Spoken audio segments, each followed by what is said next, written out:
میں اس امیر زادے سے انجان نمبر سے ایک حسین لڑکی بن کر دوستی کروں گی تاکہ وہ مجھ سے رشتہ توڑ دے، اور فون والی انجان لڑکی کے پیچھے وہ خوشی سے اپنی کزن کو کہتے مسکرا رہی تھی، اس بات سے بے خبر کہ سامنے والی بلڈنگ پر اپنی گلاس وال پر ہاتھ رکھے کھڑا وہ بگڑا امیر زادہ دنیا جس کے نام سے ڈرتی تھی، وہ نہ صرف اسے دوربین سے دیکھ رہا تھا بلکہ کانوں میں لگے ہیڈ فون پر اس کی معصوم سازش بھی سن رہا تھا۔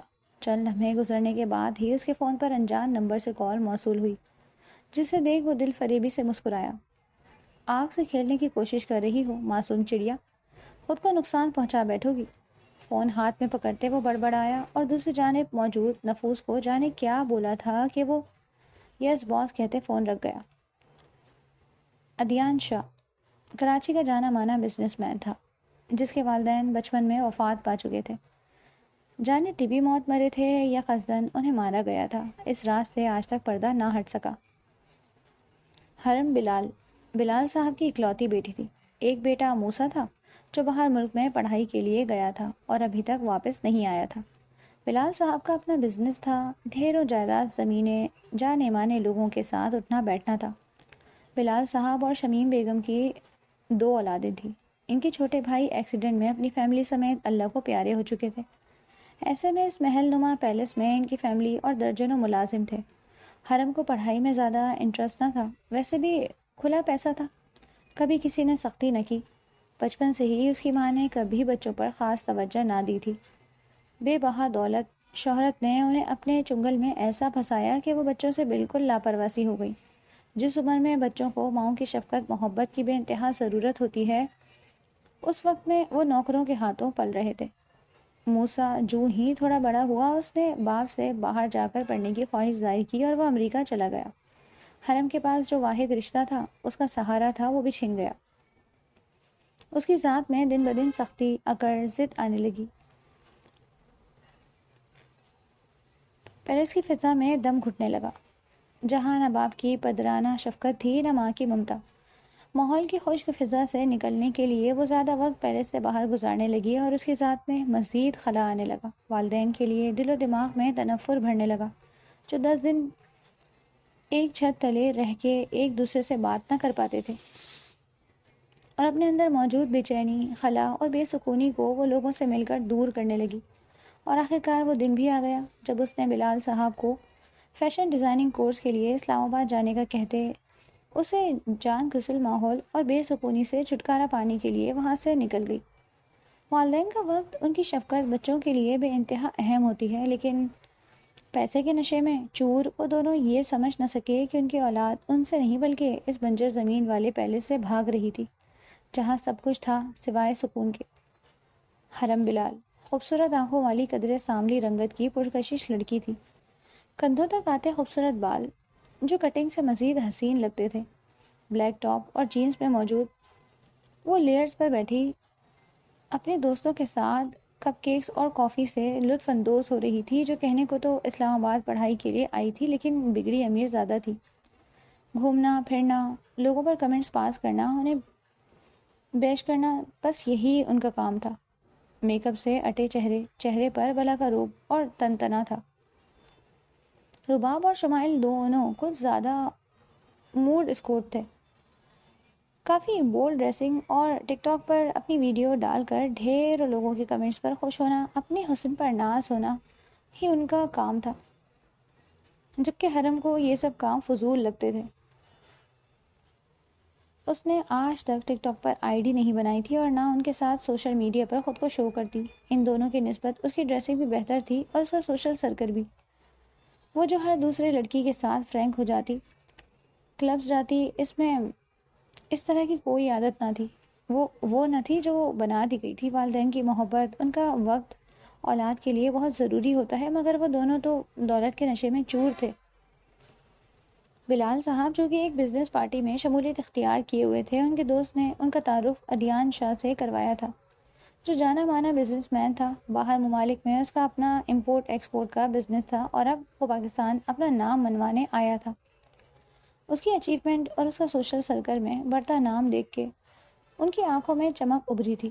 عدیان شاہ اونچا لمبا قد آور شخصیت کا مالک تھا، خوبصورت چہرہ گندمی رنگت پر بھوری آنکھیں جو سامنے والے کو تسخیر کرنے کا فن رکھتی تھی، بھاری آواز، گمبھیر خوبصورت لہجہ، وہ تو کچھ پل میں اس شخص کے فین ہو گئے تھے۔ سونے پر سہاگا، انہیں معلوم ہوا تھا کہ وہ بالکل تنہا ہے، فیملی میں کوئی ہے نہیں، جو تھوڑے بہت رشتہ دار ہیں وہ باہر ممالک میں ہی آباد ہے، اور اس کا ارادہ اب شادی کا ہے۔ ان کی نگاہوں کے سامنے حرم کا چہرہ لہرایا اور چہرے پر شیطانی مسکراہٹ نمودار ہوئی۔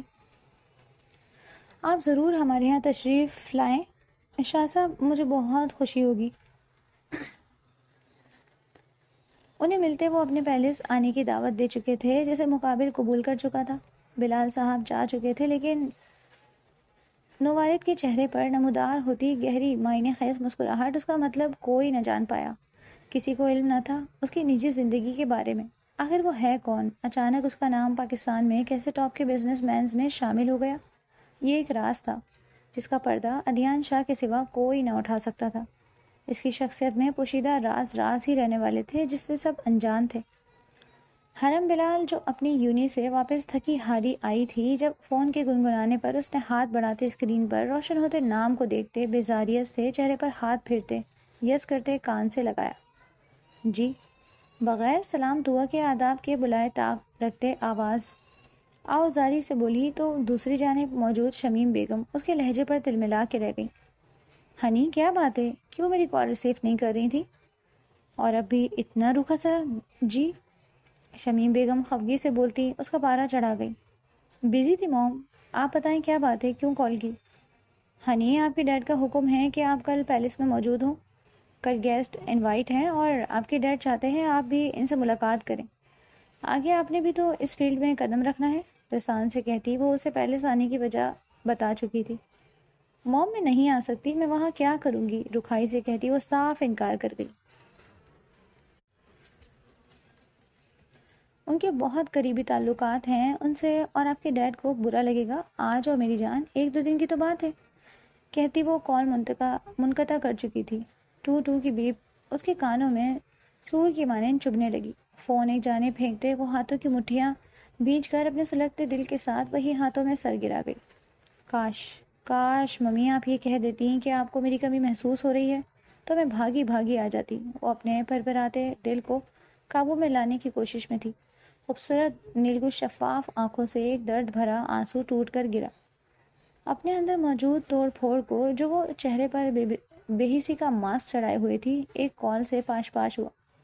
اس کا دل رو رہا تھا، دل درد سے بھر گیا تھا۔ خاموشی سے اٹھتی اپنا بیگ پیک کرنے لگی۔ کھڑکی سے آتی چھن چھن کرتی روشن کرنیں اس کے وجود سے سنسناہٹ برپا کر گئی تھی۔ ایک انگڑائی لے کر وہ اٹھتی فریش ہونے لگی تھی جب اسے نکلنا تھا۔ آج اسے نکلنا تھا، 12 بج چکے تھے، 1 بجے ڈرائیور نے آنا تھا۔ یہ خوبصورت فلیٹ کا منظر تھا جو اسلام آباد میں موجود شاندار کھڑی عمارت میں موجود تھا۔ 3 کمروں کا یہ خوبصورت جدید طرز کا فلیٹ تھا جس میں دنیا جہاں کی تمام نعمتیں موجود تھیں۔ فریش ہوتے باہر آ کر دیکھا تو ان دونوں کے رومز کے دروازے بند تھے، اس کا مطلب وہ جا چکی تھی۔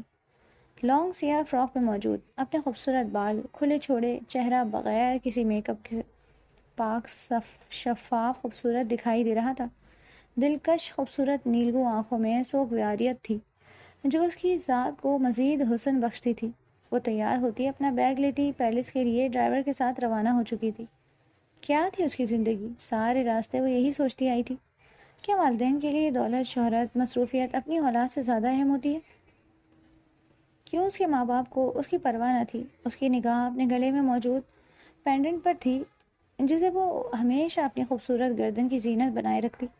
خوبصورت گولڈ دل کی شیپ میں بنا یہ پینڈنٹ جس میں ایک تصویر اس کی تھی جہاں وہ کھلکھلا رہی تھی، 6 سالہ حرم، اور دوسری تصویر اس کے کزن کی تھی، اس کے چچا جان کا بیٹا جو انہیں بڑی منتوں مرادوں سے ملا تھا، حرم سے 3 سال بڑا شالان۔ وہ منظر کتنا دل فریب تھا جہاں دونوں کسی بات پر مسکرا رہے تھے۔ خوبصورت نین نقوش کے مالک شالان کی نگاہیں اس پر مرکوز تھی، نگاہوں میں بے پناہ محبت اس تصویر میں صاف دکھائی دیتی تھی۔ پینڈنٹ بند کرتے اس نے سینے سے لگایا تھا۔ آ جاؤ واپس شان، میں بہت تنہا ہوں۔ آنکھوں سے آنسو موتیوں کی صورت ٹوٹ کر بہہ رہے تھے، دل رو رہا تھا۔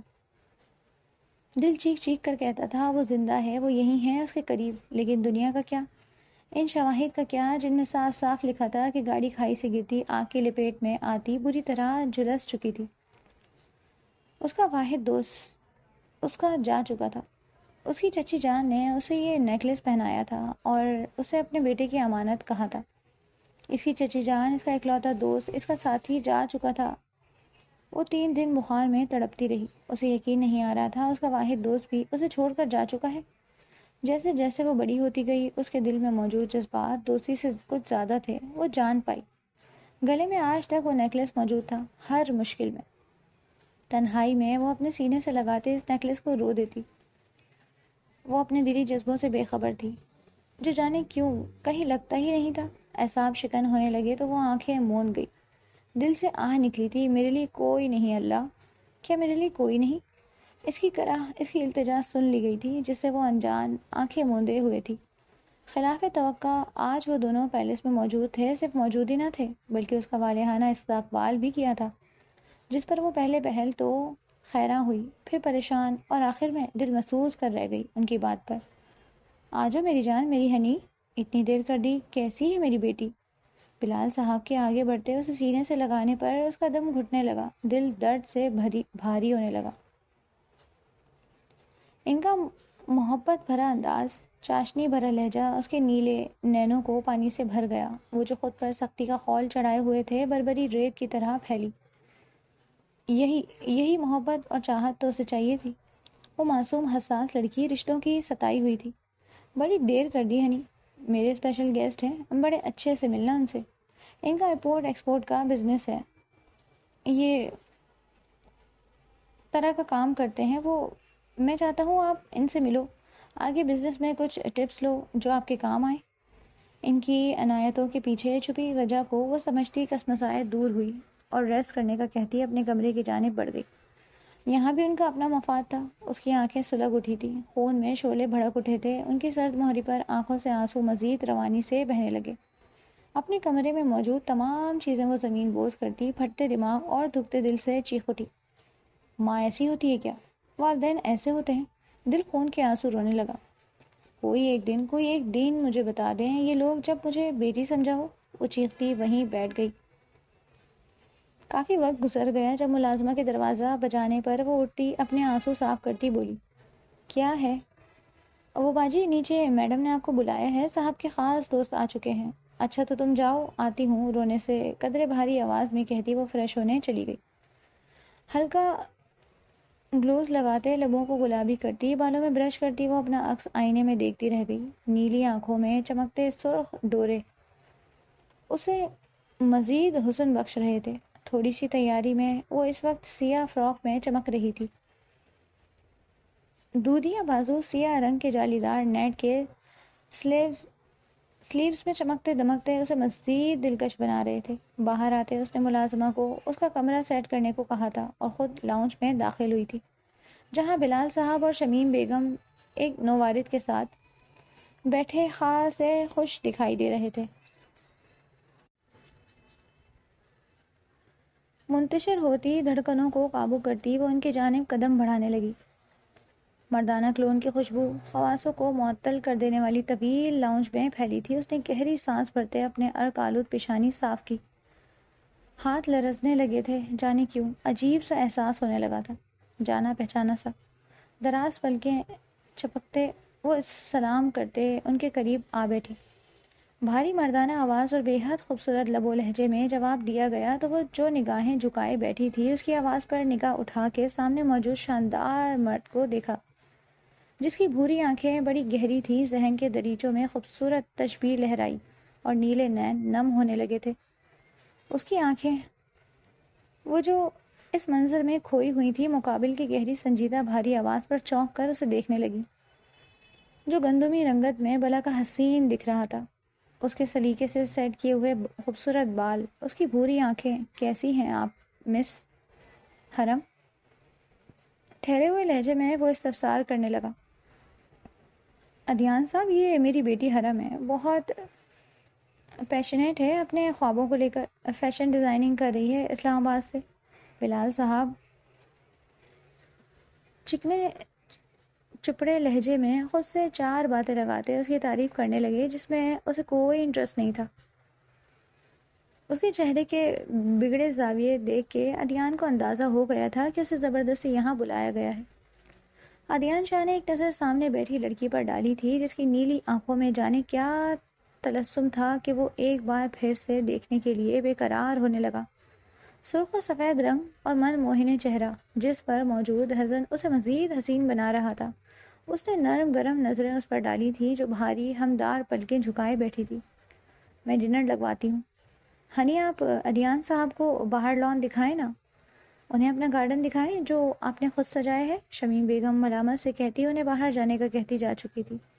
ہاں بچے جاؤ، آپ میں ایک کال سن لوں، بلال صاحب کہتے وہاں سے چھلاوی کی طرح غائب ہوئے۔ پیچھے وہ دونوں موجود تھے جو بالکل خاموش تھے۔ آئیں، حرم نے اٹھتے مراتن کہتے قدم آگے بڑھائے تو وہ بھی اٹھتا، اس کے قدموں کے ساتھ قدم ملاتا آگے بڑھا۔ خوبصورت طویل لان میں قدم رکھتے ٹھنڈی ہوا نے ان کا استقبال کیا تھا۔ ہوا میں خنکی موجود تھی۔ آپ ایسے ہی خاموش رہتی ہیں یا آج کوئی خاص وجہ ہے؟ وہ جو آگے بڑھ رہی تھی اس کی آواز پر قدم رکے تھے۔ نہیں ایسا تو کوئی بات نہیں، اٹکتی بولی تو وہ گہرا مسکرا دیا۔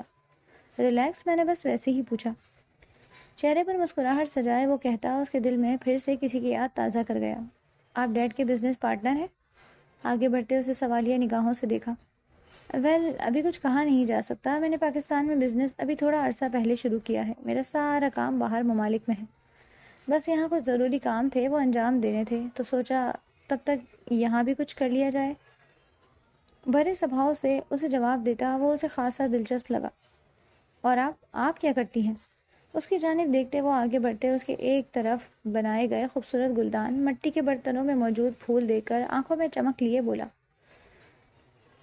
میں فیشن ڈیزائننگ کر رہی ہوں، اسلام آباد میں ہوتی ہوں، یہاں بہت کم آنا ہوتا ہے کہ موم ڈیڈ بزی ہوتے۔ تو وہ جو بول رہی تھی اس کے الفاظ وہی دم توڑ گئے جب عدیان شاہ نے نیچے جھکتے وہ خوبصورت آنکھوں کو ٹھنڈک پہنچانے والے ٹیولپ کے پھولوں والے گھڑے اور انگلیاں ٹریس کی تھی۔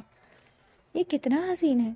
حرم جو اس کے جھکنے پر حیران ہوئی تھی اب بلا تردد اس کے قریب بیٹھی تھی۔ یہ جب میں 6 سال کی تھی میں نے اپنے کزن کے ساتھ مل کر اس گھڑے میں یہ پھول لگائے تھے، سفید پھول، گلابی پھول، دوستی کی علامت۔ ہماری دوستی، محبت کی علامت۔ اس کے لب پھڑ پھڑ آئے تھے کہ مقابل آخری الفاظ سن نہ سکا۔ پھر بعد میں نے ان گھروں میں پینٹ کیا، جب جب مجھے وقت ملتا میں یہاں سجاوٹ کرتی، سب کچھ خوبصورت تھا، آنکھوں کو حیران کر دینے والا۔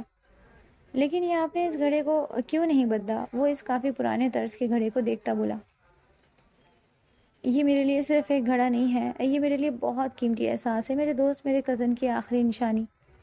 یہ پھول جس مٹی میں بڑا ہے اس میں موجود مٹی کو ہم نے اپنے ہاتھوں سے گوندا ہے، اس مٹی میں ہمارے لمس موجود ہیں۔ اس کی آنکھوں کی پتلیوں میں چھایا گدھلا پن اور دل میں پڑتی تراوٹ پر اس کا چہرہ سرخ ہوا تھا، جبکہ مقابل کی کیفیت سے انجان وہ ملازمہ کے بلانے پر وہاں سے اندر کی جانب قدم بڑھا گئی۔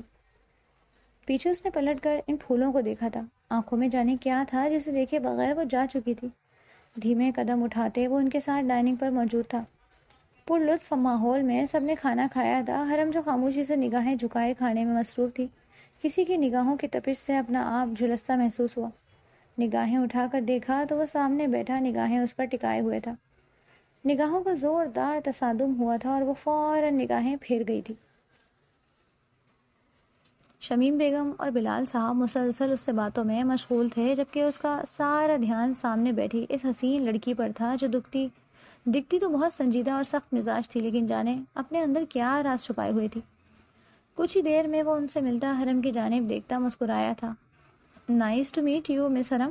اس کی دلکش مسکراہٹ بھاری آواز پر وہ سر اٹھاتے رسمی سا مسکراتے سر اس بات میں ہلا گئی۔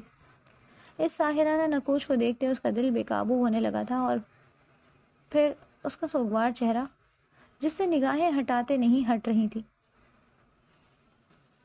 ان سے ملتی وہ اپنی گاڑی میں بٹھا ڈرائیونگ کرتے اس نے ایک نظر اپنی کلائی میں بندی گھڑی پر ڈالی تھی۔ اس کا وہاں رکنے کا ارادہ نہ تھا، پر جانے کیوں اسے وہ پریوش کو دیکھتے وہاں رکنا پڑا۔ اسٹیئرنگ پر گرفت سخت ہوئی تھی، بھوری آنکھوں میں سوچ کی گہری پرچھائیاں تھیں۔ اس نے کرب سے لب بیچ ڈالے، اسے اپنے مقصد کو نہیں بھولنا تھا۔ اس کی زندگی کا مقصد بلال صاحب اور اس کے خاندان کی تباہی تھا۔ اس کے ارادے اٹل اور مضبوط تھے۔ اگلے دن وہ ابھی فریش سے نیچے آئی تھی کہ بلال صاحب اور شمیم بیگم کو ڈائننگ ہال میں بیٹھا اس کا منتظر دیکھ وہ ٹھٹک کر قدم روک گئی۔ آؤ ہنی، رک کیوں گئی؟ لہجے میں چاشنی سموئے وہ کہتی اسے اپنے ساتھ بٹھا گئی۔ وہ خاموشی سے بیٹھی ناشتہ کرنے لگی۔ ہنی، میں نے آپ سے کہنا تھا کہ ابھی آپ کچھ دن کے لیے رک جاؤ، آپ کے ڈیڈ بھی یہی چاہتے ہیں اور میں بھی بہت اکیلی ہو جاتی ہوں۔ وہ متانت سے کہتی آج اسے پیر در پہ دھچکے دیے جا رہی تھی۔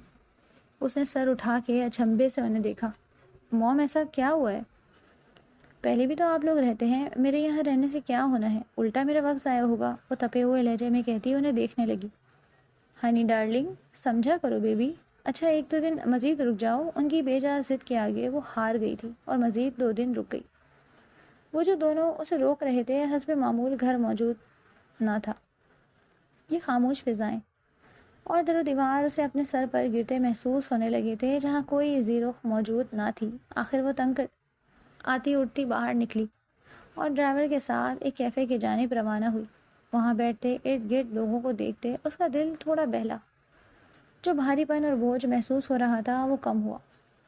دل جو عجیب ہو رہا تھا وہ یہاں آ کر سب میں اچھا محسوس کرنے لگی تھی۔ وہ رشتوں کے لیے ترسی ہوئی لڑکی تھی۔ وہاں موجود لوگوں کو مسکراتا دیکھ خود بھی مسکرا دیتی۔ یہ جو رشتے ہوتے ہیں نا، یہ بڑے بے لوث ہوتے ہیں۔ جو لوگ کہتے ہیں پیسہ دولت سب کچھ ہے، ان سے سب کچھ خریدا جا سکتا ہے، وہ اس وقت آ کر دیکھیں اس رشتوں کے لیے ترستی ہوئی اس خوبصورت دل فریب لڑکی کو، جس کی نیلی آنکھیں بلا کی حسین تھیں، جن میں ہلکورے لیتا دکھ کوئی نہ سمجھ پا رہا تھا۔ ماں باپ کے ساتھ بچوں کو لاڈ کرتے دیکھ وہ چھوٹی بچی کی طرح خوش ہوئی تھی۔ نگاہیں چمک رہی تھی اس منظر کو دیکھ کر، جب اچانک کسی کی موجودگی نے اس کی توجہ اپنی جانب مبذول کروائی تھی۔ اس کی نگاہ اپنے قریب کھڑے خوبرو شخص پر پڑی، جو اپنی چھا جانے والی شخصیت کے ساتھ اس کے قریب تر کھڑا اسے دیکھتے بیک وقت حیران اور متبسم ہوا۔ What a great surprise! آپ یہاں مس حرم؟ حرم جو اس کی آواز سے چونکتے اس کے چہرے پر نگاہ ڈالے بغور اسے دیکھ رہی تھی، مغلوب سی کیفیت کا شکار ہوتی خاموش رہی۔ کیسی ہیں آپ؟ اس مرد کو اپنے اتنے قریب کھڑے دیکھ کر اس کے ساحرانہ نقوش کو دیکھتی وہ سر ہلا گئی۔ آپ کیسی ہیں؟ آپ کیسے ہیں؟ وہ جو ہنوز کھڑا تھا اسے دیکھتے ابھی کچھ بولتا کہ اسے اپنی لاپرواہی کا احساس ہوا۔ I am sorry, please seat. چہرے پر مسکراہٹ سجائے وہ رسماً بولی کہ وہ جانتی تھی کہ اتنا بڑا بزنس مین ہے، کبھی نہیں رکے گا، اس کا تو ایک ایک منٹ قیمتی تھا۔ مگر حیرت کا جھٹکا تو تب لگا جب وہ بغیر کچھ بولے اس کے سامنے کرسی پر برجمان ہو گیا۔ آپ اکیلی آئی ہیں؟ کوئی کمپنی نہیں؟ بھویں اچکاتے سوال کیا۔ نہیں، بس گھر اکیلی تھی تو باہر نکل آئی، سب کو دیکھ کے اچھا لگ رہا تھا تو بیٹھ گئی۔ یہی وہ عام سے لہجے میں کہتی مقابل کی آنکھوں میں دیکھنے سے گریزاں تھی کہ یہ آنکھیں اسے بیتے دردناک لمحوں میں لے جاتی تھی۔ رات سے اس کی گہری بھوری آنکھیں اس کی نگاہوں کے سامنے گھومتی اسے اپنا سب سے قریبی دوست یاد دلاتی، جس کی آنکھوں میں ایسی ہی چمک تھی جو مقابل کی آنکھوں میں تھی۔ تو آپ یہاں اکیلی ہیں، یہ تو اچھا ہو گیا۔ آج میرا بھی دل چاہ رہا تھا کہیں بیٹھنے کا، کسی کے ساتھ وقت گزارنے کا۔ وہ دلکشی سے کہتا اپنا آرڈر دے گیا، اور ساتھ ساتھ اس کا بھی۔ وہ سامنے بیٹھے شخص پر حیران تھی، وہ جانتا ہی کیا تھا اس کے بارے میں، اور اس نے جو آرڈر دیا تھا وہ بھی یہی بتانے والی تھی۔ آپ کو کیسے پتا؟ نہ چاہتے ہوئے بھی اس کے لبوں سے سوال نکلا۔ سامنے بیٹھے ساحر نے نگاہیں اٹھاتے اس کی نیلی نم نگاہوں میں دیکھا۔ موسٹلی گرلز یہی آرڈر کرتی ہیں، رسان سے کہتا وہ اپنا فون ٹیبل پر رکھ گیا۔ لیکن جانے کیوں وہ اسے مزید الجھن میں ڈال گیا۔ ادیان نے نگاہ اس گڑیا پر ڈالی جو جینز لانگ شرٹ میں ملبوس سادہ چہرے میں بھی حسن کا شاہکار لگ رہی تھی۔ آپ گئی نہیں واپس؟ خاموشی کو محسوس کرتے ادیان نے ہی بولتے بات کا آغاز کیا۔ جی جانے والی تھی آج، لیکن ڈیڈ نے روک لیا، کل واپسی ہے۔ وہ اپنے سامنے براؤنی رکھتی بولی۔ اپنا اپارٹمنٹ ہے یا ہاسٹل؟ نگاہیں جھکائے براؤنی کا ٹکڑا منہ میں ڈالتے وہ بولا تو وہ ٹھٹک کر اس کی جانب دیکھنے لگی جو اب بڑے پرسکون انداز سے کافی کا سپ لے رہا تھا۔ نہیں، اپارٹمنٹ ہے ہمارا، لیکن میں اکیلی نہیں رہتی، ساتھ 2 فرینڈز ہیں میرے، رسان سے کہتی وہ براؤنی کا ٹکڑا اٹھاتے آنکھیں جھکا گئی۔ ویسے اس وقت میں کسی پر اعتبار ممکن نہیں، اور آپ دوسرے شہر میں کسی دوسرے کے ساتھ رہ رہی ہیں، آپ کو سوچنا چاہیے اس بارے میں۔ اس کی سنجیدہ آواز سماعتوں میں پڑی تو سر اٹھا کر آنکھوں میں اضطراب لیے اسے دیکھنے لگی۔ کیا مطلب؟ میری دوستیں ہیں، میں جانتی ہوں انہیں۔ لہجہ سخت ہوا تھا۔ مس ارم، آج کل کسی اپنے پر اعتبار ممکن نہیں، اور آپ کچھ مہینوں یا دنوں کی دوستی پر محض رشتے پر اعتبار کیے بیٹھی ہیں۔ میں نہیں جانتا اسے میں آپ کی معصومیت کہوں یا لاپرواہی۔ برجستگی سے کہتا وہ اس کی کشمکش میں مبتلا نیلی آنکھوں میں دیکھنے لگا۔ اب مجھے چلنا چاہیے، اچھا لگا آپ سے مل کر۔ بل پہ کرتا وہ اس کے انکار کے باوجود وہاں سے جا چکا تھا۔ پیچھے وہ اس کی باتوں کا پس منظر سمجھنے کی کوشش میں مزید الجھتے جا رہی تھی۔ باہر آتے قدم اپنی گاڑی کی جانب بڑھائے تھے۔ گہرا سانس بھرتا وہ اسٹیئرنگ پر اپنا سر رکھ گیا۔ اپنے اندر بڑھتی کھلبلی پر قابو پایا۔ وہ جتنا اس سب سے دور جانا چاہتا تھا اتنا قریب چلا جاتا۔ وہ لڑکی اپنے آپ میں ایک راز تھی۔ اس کی نیلی پراسرار آنکھیں اپنے اندر جانے کتنے راز دفن کیے ہوئے تھی کہ اس کی نیلی آنکھیں اس پر ایسا تلسم بکھرے ہوئے تھیں کہ وہ ان سے نکل ہی نہیں پا رہا تھا۔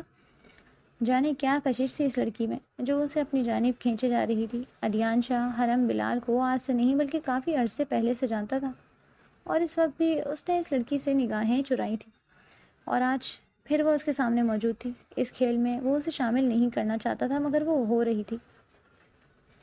لب بھیجتے وہ شہزادوں کی آن بان والا شہزادہ چہرے پر سخت تیور لیے وہاں سے گاڑی بھگا لے گیا۔ وہ جا چکا تھا، اور وہ جو اس کے لفظوں کی گہرائی میں کھوئی ہوئی تھی وہاں سے نکلتی واپس پیلس گئی۔ اگلے دن ان کے روکنے کے باوجود وہ چلی گئی۔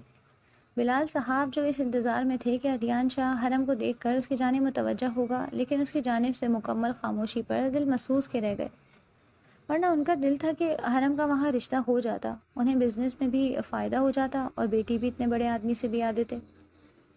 بیگم، یہاں تو بات بنتی دکھائی نہیں دے رہی۔ بلال صاحب شمیم بیگم کو دیکھتے رسان سے کہتے انہیں دیکھنے لگے جو ہاتھوں پر لوشن لگا رہی تھی۔ بن جائے گی، دراصل غلطی ہماری بچی کی ہے، جسے طریقہ ہی نہیں ہے بات کرنے کا، نہ پہننے اوڑھنے کا، وہ نخوت سے کہتی بیڈ پر بیٹھی۔ کہہ تو تم صحیح رہی ہو، ذرا سمجھاؤ اسے، ان سب سے انہیں کچھ حاصل نہیں ہے، اصل مطلب تو پیسے سے ہے۔ وہ ہنستے ہوئے بولے تو وہ سر اس بات میں ہلا گئی۔ وہ واپس تو آ چکی تھی، لیکن جانے کیوں اسے آج کچھ عجیب سا لگ رہا تھا۔ پہلے تو وہ اپنا وہم سمجھتی رہی، لیکن یونیورسٹی میں بھی اور اب راستے میں بھی مسلسل خود پر کسی کی نظر محسوس ہو رہی تھی۔ اسے نہیں معلوم تھا کیوں، لیکن کچھ تو تھا جسے وہ نہیں جانتی تھی۔ آج یونیورسٹی اکیلے آئی تھی کہ وہ دونوں سو رہی تھیں۔ واپس آتے اسے شام ہو گئی تھی۔ جب وہ اپارٹمنٹ میں داخل ہوئی تو اسے کسی کی انجانی آواز کانوں میں پڑی۔ دھیمے قدم لیتی وہ روم کے دروازے کے پاس کھڑی ہوتی آوازوں پر غور کرنے لگی۔ اندر سے کسی مرد کی آواز آ رہی تھی۔ اس نے تیش میں آتے کھٹک سے دروازہ کھولا، اور اندر بیٹھی اس کی دوستیں شمائل اور رباب ایک لڑکے کے ساتھ موجود تھیں۔ اس کا دماغ بھگ سے اڑا۔ یہ کیا ہو رہا ہے؟ وہ جو انہیں سامنے دیکھتی ساکت ہوئی تھی، اپنا حلق تر کرتے چیخ کر ان کی جانب دیکھنے لگی، جو اس کی سرخی مائل چہرے کو دیکھتے عرق آلود ماتھے سے آنکھوں میں حیرانی کا تاثر لیے اسے دیکھ رہی تھی کہ وہ اچھے سے جانتی تھی کہ حرم کا رول تھا کہ اس اپارٹمنٹ میں ان کا کوئی میل دوست نہیں آئے گا۔ اس کی تنبی نگاہوں کو دیکھتے وہ لبوں پر زبان پھیرتے گویا ہوئی، حرم یہ میرا کزن ہے، یہاں اسلام آباد آیا تھا تو میں نے کہا ملنے آ جاؤ، میری طبیعت خراب تھی تو وہ اٹکتی بول رہی تھی۔ حرم نے ایک نگاہ قریب بیٹھے لڑکے پر ڈالی جس کی گندی نگاہیں اور ان میں موجود چمک اسے دیکھتے آئی۔ وہ جان چکی تھی کہ وہ اس کا کزن نہیں، لیکن خاموشی سے وہاں سے اپنے کمرے میں جاتی دروازہ لاک کر گئی۔ غضب سوا نیزب کا تھا کہ وہ کچھ کھائے بغیر بستر پر گرتی سو چکی تھی۔ وہ جو گہری نیند میں تھی اپنے گرد کسی کا مضبوط حصار پاتے تھوڑی الرٹ ہوئی تھی۔ نیند میں بھی کسی کا سلگتا لمس کمر پر لپٹا محسوس ہوا تو وہ نامحسوس انداز میں کروٹ بدلنے لگی۔ جب اپنے کان کی لو پر گرم تپش زدہ سانسیں محسوس ہوئیں تو وہ زلزلوں کی ضد میں آتی فوراً سے بیشتر آنکھیں کھول گئی۔ گھپ اندھیرے میں ڈوبا کمرہ باہر کھڑکی سے آتی ہلکی زرد چاند کی زرکاری روشنی سے روشن ہو رہا تھا۔ پشت پر سرسراتا لمس اس کی ریڑھ کی ہڈی میں سنسناہٹ برپا کر گیا۔ کون؟ اس کے لرزتے لبوں سے لفظ ادا ہوئے تھے۔ اس کی دھڑکن جیسے تھم سی گئی تھی۔ کس کس سے بات کرو گی تم یار؟ ڈیڈ کو اگر بھنک بھی لگی تو وہ ناراض ہوں گے، پھر بھی اس بارے میں سوچتے ہیں کچھ۔ مجھے واپس آ لینے دو، آج سے ڈرائیور بھیج رہے ہیں مجھے لینے۔ وہ بے دلی سے کافی ختم کرتے رباب کے پاس سے اٹھتے چینج کرنے چلی گئی۔ بلال صاحب بہت خوش تھے، آخر ان کی لاٹری نکل رہی تھی۔ اس قدر شاندار بندے سے ان کے تعلقات بندھے جا رہے تھے، اور اس پر متضاد اس کی دولت۔ وہ تو جیسے خوشی سے جھوم اٹھے۔ حرم نہیں جانتی تھی کہ اس کے لیے کسی کا رشتہ آیا تھا اور نہ اسے بتایا گیا۔ حرم کے آتے ہی وہ لوگ شام میں شاولا گئے تھے، اور اس قدر شاندار اور خوبصورت، آنکھوں کو حیران کر دینے والا ولا دیکھ کر آنکھیں پھاڑے دیکھے جا رہے تھے۔ عدیان شاہ اپنی چھا جانے والی شخصیت کے ساتھ ان سے ملتا حرم پر ایک نگاہ ڈالتا انہیں اندر لے گیا۔ ریفریشمنٹ لیتے وہ انہیں ولا دکھانے لگا۔ حرم جو سست روی سے قدم اس کے پیچھے بڑھاتے اس خوبصورت ویلے کی ایک ایک چیز کو بغور دیکھ رہی تھی، اسے اندازہ نہ ہو پایا کہ وہ رک چکا ہے۔ اس سے پہلے کہ وہ اس کے چوڑے سینے سے ٹکراتی، وہ اس کی آواز پر رکی اور گہرا سانس لیا۔ سانسوں میں گھلتی خوشبو مانوس سی تھی، لیکن وہ سمجھ نہ پائی۔ یہ میرا روم ہے مس حرم، آپ دیکھنا چاہیں گی؟ وہ دراز پروکار مرد جھکتا اس کی اجازت چاہ رہا تھا۔ جانے کیوں اسے اس کا انداز بھایا، دل کو اچھا لگا تھا۔ بلال صاحب اور شمیم بیگم ویلا کی دوسری جانب جا چکے تھے، جبکہ وہ دونوں اب دوسرے پورشن پر موجود تھے۔ دکھا دیں؟ ایک پل کے لیے نگاہیں اٹھائے اسے دیکھا، اور عدیان شاہ کے دل نے اعتراف کیا تھا کہ وہ اس لڑکی کی مقناطیسی آنکھوں میں خود کو ہار گیا۔ اس کی آنکھوں نے بڑے حسین چہرے دیکھے تھے، اعلیٰ سے اعلیٰ حسن دیکھا تھا، لیکن وہ اس حسن کے سامنے ہار گیا تھا۔ یہ لڑکی اسے کرہ ارض کی پہلی ایسی لڑکی لگی تھی جس کی آنکھوں میں وہ خود کو ہار گیا تھا۔ عدیان شاہ نے اعتراف کیا تھا اس کی دلکشی کا۔ وہ پہلی نگاہ میں اس کے دل پر اپنا نقش ثبت کر چکی تھی۔ دوسری جانب حرم بلال کے دل میں ایک پرملال شکوہ ابھرا تھا۔ اگر کوئی آوارہ دولت کا پجاری ہی ملنا تھا تو سامنے موجود شخص کیوں نہیں، جس کی نگاہوں میں اس کے لیے عزت تھی۔ بے شک وہ خود مختار تھی اپنے فیصلوں میں، لیکن آج بھی اس میں موجود وہ ننھی سی بچی تھی جو ماں باپ کی ایک پکار پر دوڑے دوڑے واپس ان کے پاس چلے جاتے تھے، ان سے مار کھا کر۔ وہ ایک ٹراما میں سفر کر رہی تھی جو کوئی نہیں جانتا تھا۔ اس سے اپنی وارفتہ نگاہ اٹھاتے کمرے میں داخل ہوا تھا جو اس ولا کا ماسٹر بیڈ روم تھا۔ واو بیوٹیفل، اس کے لبوں سے الفاظ ادا ہوئے۔ کمرے کو بری خوبصورتی سے سجایا گیا تھا۔ آپ کا کمرہ بہت خوبصورت ہے، دل سے تعریف کرتی وہ گلاس وال کو دیکھنے لگی جہاں سے باہر سے آتی روشنیاں اسے مزید حسین بنا رہی تھی۔ اس سے چند باتیں کرتے وہ کمرے سے باہر نکلی۔ آپ سے بات کی ہے آپ کے والدین نے؟ باہر قدم بڑھاتے وہ قدرے نرم دھیمے لہجے میں استہزائیہ نگاہوں سے اسے دیکھنے لگا۔ کس بارے میں؟ اس کے سوال پر وہ الجھن بھری نگاہوں سے اسے دیکھتی بولی تو وہ سر اس بات میں ہلاتے گویا ہوا۔ میں آپ سے شادی کرنا چاہتا ہوں اور اسی سلسلے میں بات کی تھی بلال صاحب سے۔ انہوں نے آپ سے بات نہیں کی؟ وہ قدم بڑھاتے ہوئے بولا۔ نہیں، میرا مطلب کی تھی، مگر بتایا نہیں تھا کہ کس کا آیا ہے، وہ گڑبڑاتی بولی تو اس کی اس قدر بے اعتنائی پر وہ لب بھیج گیا۔ یہاں میں آپ کی ہاں کا منتظر بیٹھا ہوں اور آپ کے ہم سے بے اعتنائی برتے گریزاں ہیں، وہ دل فریب لہجے میں بولتا اسے سرخ کندھاری کر گیا۔ مجھے آپ کا جواب ہاں کی صورت چاہیے۔ اس کے مضبوط استحکام بھرے لہجے پر وہ سر ہلا گئی اور دل میں خیال آیا کہ دعائیں ایسے بھی قبولیت کا درجہ پاتی ہیں۔ کچھ دیر پہلے جو خیال دل میں آیا تھا اللہ پاک نے اس پر کن کی مہر لگائی۔ وہ واپس آ چکے تھے اور ان کی جانب سے ہاں کر دی گئی تھی۔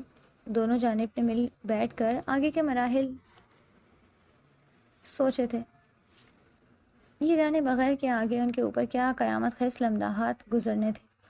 حرم بلال اپنے دل کو سمجھا نہیں پا رہی تھی، جانے کیوں دل میں بھاری بوجھ بڑھتا جا رہا تھا۔ وہ واپس جا رہی تھی، اسے یونیورسٹی میں اپنا آرٹیکل جمع کروانا تھا اور اسی لیے وہ شمیم بیگ کے روکنے کے باوجود نہیں رکی۔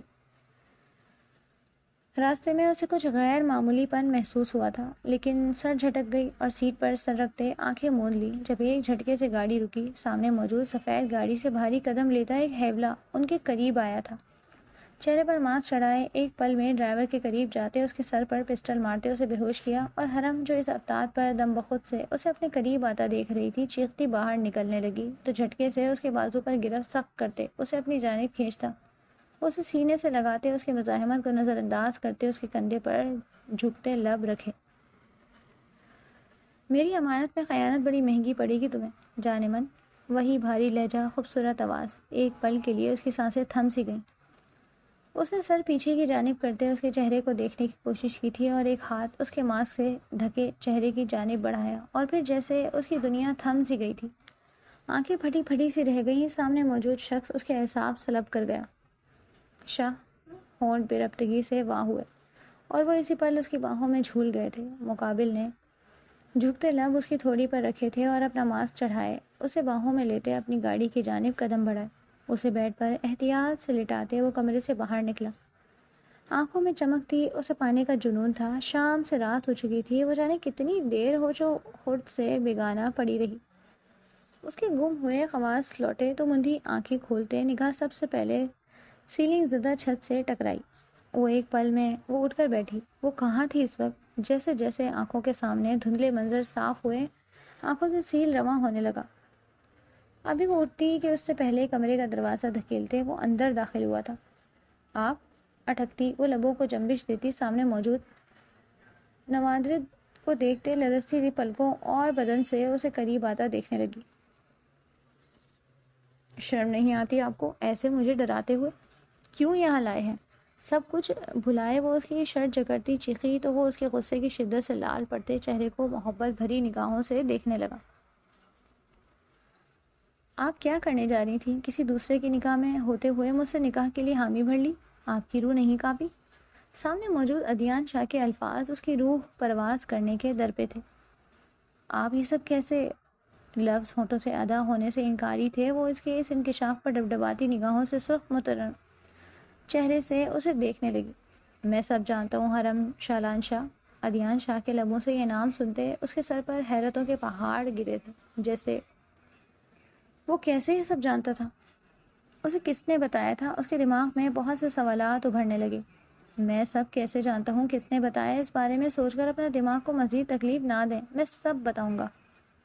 لیکن اس سے پہلے آپ مجھے بتائیں آپ کیسے کسی کے نکاح میں ہو کر مجھ سے شادی کے لیے رضامند ہو گئیں؟ سوال تھا کہ پرچھی جو اس کی روح کو ادھیڑ رہی تھی. نہیں ہوں میں کسی کے نکاح میں. نہیں رہا. وہ کا چکا ہے سالوں پہلے. مجھے اس ظالم شفاق دنیا میں تنہا چھوڑ کر اب تک کب تک میں دل کو سمجھاتی آئی ہوں. ایک دن وہ لوٹ آئے گا بغیر کسی غرض کے. اتنے سالوں سے اس کے انتظار میں بیٹھی ہوں کہ ایک دن وہ آئے گا لیکن نہیں آیا. موم ڈیڈ نے سچ کہا تھا. وہ مر چکا ہے اور ساتھ میں مجھے بھی مار چکا ہے. جب بڑی موم ڈیڈ کا ایکسیڈنٹ ہوا تھا تو وہ بھی اسی گاڑی میں تھا لیکن اس کی باڈی وہاں موجود نہیں تھی. میرے دل میں محن سی امید جاگی تھی کہ وہ زندہ ہے. 15 سال ہو گئے میں اس کے انتظار میں بیٹھی رہی لیکن میرا انتظار ابس تھا. وہ سیراب تھا. نہیں لوٹا واپس. مجھے اندر سے مار گیا. وہ شخص ایک 7-8 سال کی بچی جو محبت لفظ اور اس کے معنی سے ناواقف تھی اسے وہ ساری زندگی کا روگ لگا گیا. پھوٹ پھوٹ کے روتی چیخ رہی تھی. مجھے تنہا چھوڑ گیا. وہ میرا کوئی نہیں. یہاں کوئی نہیں. اس کے لفظ اس کی تکلیف اور سسکیاں ادیان شاہ کی روح کھینچ رہی تھی. آگے بڑھتے اس کا چہرہ ہاتھوں میں تھامتے اس کے آنسو بھرے رخسار پر لب رکھتے وہ موجود تمہارے لیے. میں موجود ہوں تمہارے لیے. ساری زندگی میں تمہارا ہوں. جتنا تم تڑپی ہو اتنا ہی میں بھی تڑپا ہوں. تمہارا شاہ. تمہارا شالان. انتظار ابس نہیں امر ٹھہرا. میں تمہارے سامنے موجود ہوں شالان شاہ جس کے نکاح میں برسوں پہلے تمہیں باندھا گیا تھا. لفظ تھے کہ امرت. وہ اسے حیرت و اشتجاب سے دیکھتی اس کے چہرے کو دونوں ہاتھوں میں تھامے اس کی خوبصورت چمکتی بھوری آنکھوں کو دیکھنے لگی جنہیں پہلی نظر میں دیکھتے ہی اس کی روح گھائل ہوئی تھی. شالان. لفظ ٹوٹ ٹوٹ کر ہونٹوں پر آئے تھے اور پھر وہ اس کے چہرے پر دیوانہ وار جھکتی اس کے ماتھے آنکھوں پر لب رکھ گئی تھی. میرا شاہ. تم ہی ہو. سامنے موجود دیوہکل سلیمانی حسن کو پر کالا آنکھوں میں آنسو لیے اسے اپنے مضبوط سینے میں بھیج گیا. تم زندہ ہو کیسے؟ مجھ سے دور کیوں رہے؟ میں اتنا روئی تڑپی. مجھے بخار رہا. تم کیوں نہیں آئے؟ وہ اس کے سینے پر سر رکھتے شکوہ کنا لہجے میں بولتی اس کے ہاتھوں پر لب رکھ گئی. محبتوں سے گوندی ہوئی لڑکی کا کیا حال کر دیا تھا اس کے اپنے ہی گھر والوں نے. جھکتے اس کے سر پر لب رکھتے وہ بولتا چلا گیا. ایک ایکسیڈنٹ نہیں بلکہ مرڈر تھا جو کہ بلال چچا نے کروایا تھا. جان بوجھ کر ہماری گاڑی کو کھائی میں دھکیلا تھا. ایکسیڈنٹ کے بعد بھی ہماری گاڑی کھائی میں نہیں گری. 3-4 لوگ ٹرک سے اترے تھے اور ان میں سے ایک نے چچا کا نام لیا اور ان کے حکم پر گاڑی کو کھائی میں دھکیلا. بابا جو نیم بے ہوشی میں تھے سب سن چکے تھے۔ ان لوگوں کے دوسری جانب منہ موڑے دیکھ مجھے گاڑی سے پرے دھکیلا تھا۔ میں بہت رویا، لیکن بابا نے مجھے اپنی قسم دیتے وہاں سے نکالا اور میری نگاہوں کے سامنے میرے ماں بابا کو کھائی میں دھکیلا۔ میں بابا کے دوست کے پاس گیا تھا جو مجھے اپنے گھر لے گئے اور ساری بات سنتے مجھے اپنے ساتھ امریکہ لے گئے۔ وہاں میں 3 سال اس ٹراما سے نہیں نکل پایا۔ مسلسل میرا علاج چل رہا تھا اور پھر وقت گزرنے کے ساتھ ساتھ زخم مندمل ہونے لگے۔ وہ بولتا جا رہا تھا اور حرم تکلیف سے آنکھیں میچ گئی۔ اس کے والدین اتنے روپے کے ہوس میں ڈوب سکتے ہیں، اسے یقین نہ آیا۔ وہ مزید آنسو بہاتی شرمندگی سے نگاہیں جھکا گئی۔ میں تمہیں شرمندہ نہیں کرنا چاہتا میری جان، لیکن میں چچا کو کبھی معاف نہیں کروں گا۔ وہ سب کچھ لے لیتے لیکن میرے ماں بابا کو چھوڑ دیتے۔ میں بھی انہیں وہی تکلیف دینا چاہتا ہوں، اسی لیے تمہارے ساتھ کی ضرورت ہے۔ اب تم بتاؤ کیا دو گی میرا ساتھ؟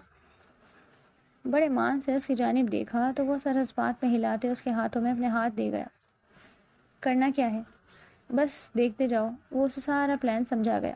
میں ہر پل آپ کے ساتھ ہوں۔ جو موم ڈیڈ نے کیا ان کو سزا ضرور ملنی چاہیے۔ وہ جھکتا اس کے گال پر لب رکھ گیا۔